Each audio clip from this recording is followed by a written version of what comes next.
नमस्कार साथियों, mission democracy के सांस्कृतिक संवाद में आपका हार्दिक स्वागत है, अभिनंदन है।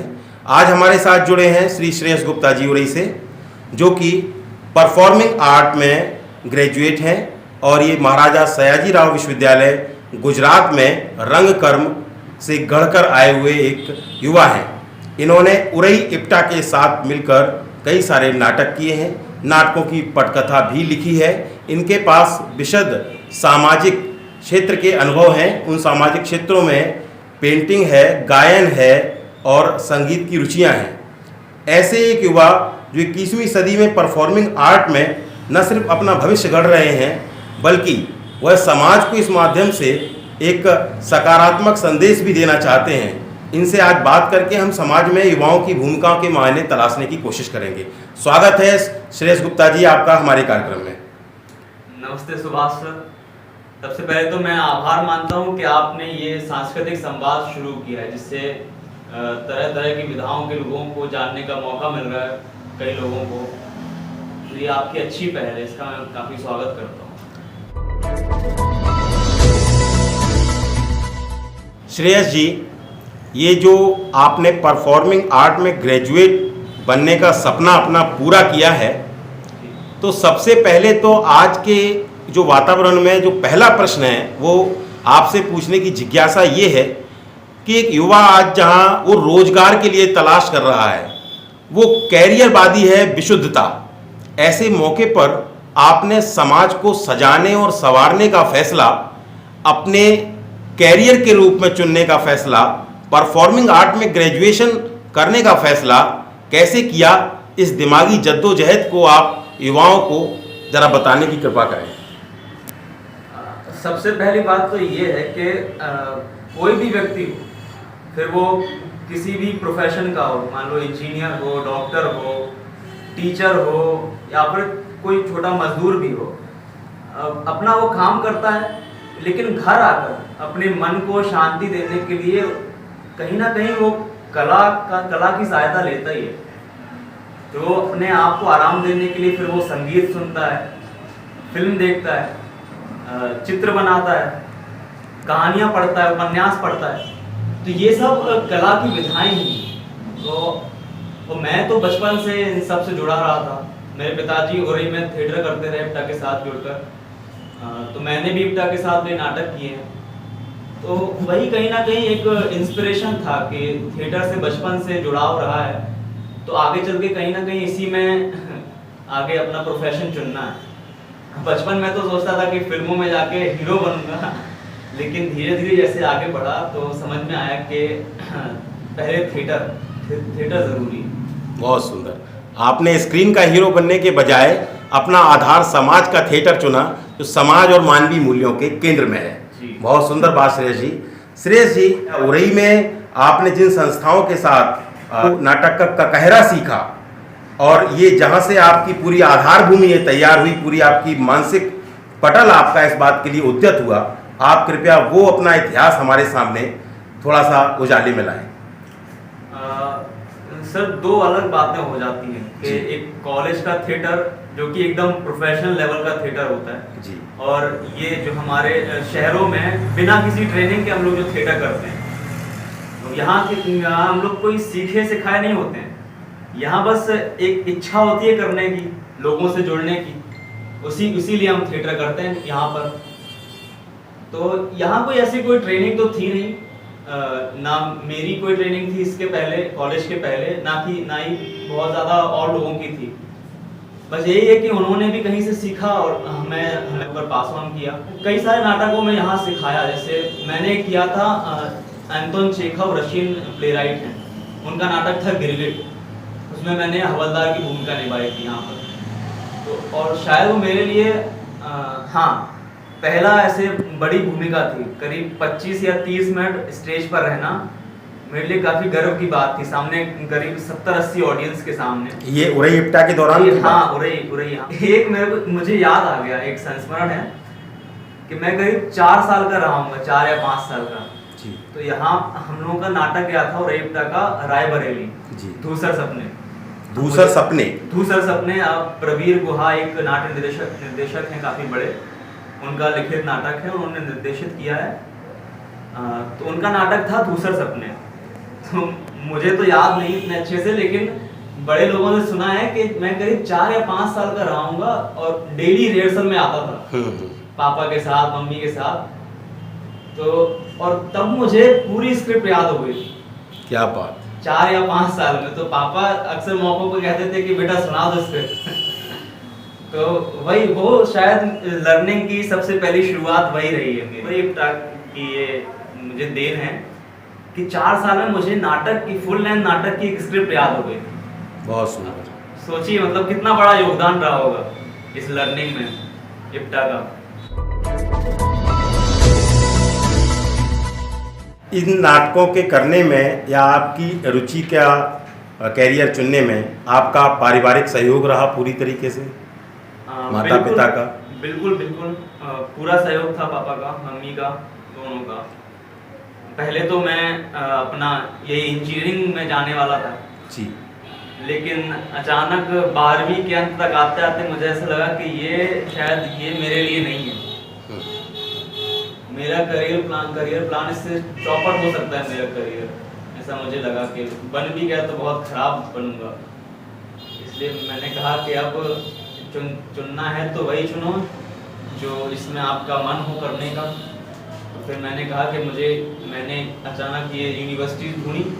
मैंने कहा पापा ये करना है, यहाँ जाकर मैं अपना बैचलर्स करूँगा। तो पापा ने भी पूरा सहयोग दिया। और उरई इप्टा के साथ जुड़कर आपने कौन कौन से नाटक किए अभी तक?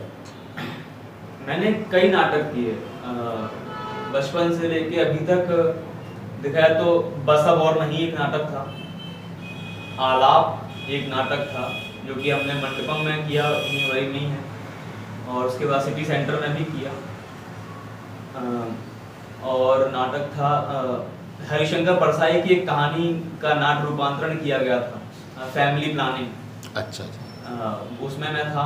ये जो भी नाटक आपने किए वो सारे उरई इप्टा के साथ ही किए? जी जी जी। और ये इनमें नुक्कड़ नाटक थे या केवल ये मंची नाटक थे? ये तो मंची नाटक थे। अच्छा। नुक्कड़ नाटक भी बाकी है, नुक्कड़ नाटक भी कई थे। नहीं कबूल एक बढ़िया नुक्कड़ नाटक हुआ जो कि कई जगह जाके किया जा चुका है नाटक। सर्वेश्वर दयाल सक्सेना की एक कहानी नाटक है हवालात, वो भी उसका भी नुक्कड़ फॉर्म में नाटक हो चुका है। कई सारे नाटक हैं। और उरई इप्टा के साथ मैंने गिरगिट नाटक किया है, बस अब और नहीं किया है। कई बड़े बड़े राइटरों के नाटक किए। सर्वेश्वर दयाल सक्सेना का एक नाटक था हवालात, वो हुआ है। प्रवीर गुहा एक बहुत बड़े निर्देशक रहे हैं, उनका नाटक हुआ है दूसरे सपने। और ऐसा नहीं है कि यहाँ केवल बड़े बड़े राइटर्स के नाटक किए जाएं। यहाँ जो हम लोगों की टीम है उरई इप्टा की, हम लोगों ने मिलकर कई सारे नाटक बनाए हैं कई अलग अलग मुद्दों पर। जैसे कचरा बीनने वालों की ज़िंदगी पर एक नाटक हुआ था रास्ता इधर से। उसमें कचरा बीनने वालों की ज़िंदगी बताई गई थी, उनके सुख दुख, उनके दर्द, उस पर बात हुई थी। उसके बाद संविधान दिवस पर हम लोगों ने बाबा साहब अम्बेडकर पर नाटक किया था। तो उसके बाद अभी सावित्रीबाई फुले के जन्म दिवस पर उनकी जीवन पर हमने नाटक किया था। तो ऐसा नहीं है कि केवल हम यहाँ उरई इप्टा में हम लोग बड़े बड़े नाटक करते हैं। यहाँ हम लोग खुद से भी नाटक बनाते हैं, उसमें काम करते हैं और उनको लिखते भी हैं क्योंकि आगे आने वाले लोगों के लिए वो नाटक मौजूद हैं। और फिर अभी सबसे नया देखा जाए तो हम लोगों ने गांव में जाके नुक्कड़ नाटक किए थे। ये जो सामाजिक समस्याएं हैं, जल की समस्या है और बेटी पढ़ाओ बेटी बचाओ की समस्या है, और इन सब समस्याओं पर हमने गांव में जाकर लोगों के सामने नाटक प्रस्तुत किए थे। यहाँ पर ये सब उरई इप्टा की देन से। श्रेयस जी, ये जो आपका पूरा सफ़रनामा है उरई इप्टा का, और उरई से लेकर गुजरात में महाराजा सयाजीराव विश्वविद्यालय तक का, तो जैसे आपको उरई में आपके नाट्य जो आपकी कुशलता है उसको उभारने में, निखारने में प्राथमिक आपकी आधार भूमि उरई इप्टा बनी, उसी प्रकार से सयाजीराव विश्वविद्यालय में आपके डिपार्टमेंट में या आपके वहाँ के प्रवेश के बारे में आप कुछ बताना चाहेंगे? कॉलेज में एकदम अलग माहौल रह जाता है जी। हम लोगों को सुबह से पूरे रात तक उसी माहौल में रहते हैं। एक थिएटर के माहौल के इर्द गिर्द हम सभी लोग रहते हैं, और केवल ऐसा नहीं कि 10-20 लोग हो, करीब 70 से 80 लोग हम नाटक खेलते हैं। तो वो एक अलग टीम स्पिरिट बनती है वहाँ पर। और हम लोगों के 3rd ईयर वालों का अलग प्रोडक्शन होते हैं, जितने भी तीसरे वर्ष में जितने भी बच्चे होते हैं सभी को अपना एक नाटक निर्देशित करना पड़ता है। अच्छा। तो सबसे बड़ी अच्छी बात तो यही है कि अलग अलग नाटक करने के मौके मिलते हैं हम लोगों को। मान लीजिए कोई फेमिनिज्म पे नाटक है, तो कोई है कम्युनिज्म पे नाटक, और कोई एकदम मान लो कोई रूढ़िवादी है तो वो उसका नाटक है। तो अलग अलग आइडियोलॉजीज के नाटक हम लोगों को करने को मिलते हैं, उनसे काफ़ी चीज़ें सीखने को मिलती हैं। सेट डिज़ाइन हम लोगों ने सीखा कि नाटक का जो पूरा सेट होता है, मंच सज्जा होती है, उसको कैसे डिज़ाइन किया जाए। लाइट्स का एक बहुत बड़ा उपयोग होता है नाटकों में, वो हमने सीखा। कॉस्ट्यूम, प्रॉपर्टीज, अभिनय के अलावा ये सारी चीज़ें जिनसे नाटक बनता है, ये सारी चीज़ें हमें कॉलेज में सीखने को मिली। फेस्टिवल होता है मंच पर्व मंच पर्व जी, जो हमारे डिपार्टमेंट ऑफ ड्रामेटिक्स हर साल आयोजित करवाता है जी। यहाँ हर साल 3 से 5 नाटक आयोजित किए जाते हैं। ठीक बात। 3 से 5 दिन ये फेस्टिवल चलता है, उसमें भी मैंने पार्टिसिपेट किया। एक बर्तोल्ट ब्रेक्ट नाम के बहुत बड़े प्लेराइट हुए हैं जी, उनका नाटक था हिम्मत माई, उसमें मैंने अभिनय किया, मेरा सौभाग्य है। और भीष्म साहनी जी का लिखा हुआ नाटक है कबीरा खड़ा बाजार में, उसमें मैंने अभिनय किया। तो एक तो फायदा मुझे ये मिला कि इन बड़े बड़े नाटकों से मेरा नाम जुड़ गया। ये एक बहुत बड़ा मेरा सौभाग्य है कि इस कॉलेज ने मुझे इतना तो दिया है। यानी कि उरई इप्टा ने जो आपके भीतर रंग कर्म का बीजारोपण किया था, उसको पुष्पित और पल्लवित आपके विश्वविद्यालय ने, आपके परफॉर्मिंग आर्ट डिपार्टमेंट ने वो उस बीजारोपण को वृक्ष बना दिया है अब। बिल्कुल, अभी पूरी तरह तो वृक्ष नहीं बना है जी, पर अभी हाँ, लेकिन मजबूती के साथ वो तना बन के खड़ा हुआ है। बिल्कुल बिल्कुल। बहुत सुंदर श्रेयस जी। तो अब एक आखिरी चलते चलते आपसे एक प्रश्न है कि आपने जो ये परफॉर्मिंग आर्ट की एजुकेशन ली है और इसके माध्यम से आपने सामाजिक गतिविधियों से अपने आप को एक तरीके से एकीकार किया है, क्या आपका जीवन में फ़र्क आया है इस परफॉर्मिंग आर्ट में जाने के बाद, और आप बाकी युवाओं को थिएटर के माध्यम से क्या संदेश देना चाहेंगे?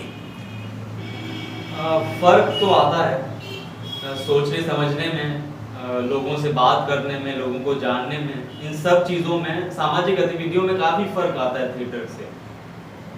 मुझ में भी फ़र्क आया कि पहले जो मैं एक डरा हुआ सहमा सा रहता था, तो थिएटर ने काफ़ी मुझे खोल दिया लोगों से बात करने में, अपनी बातें शेयर करने में।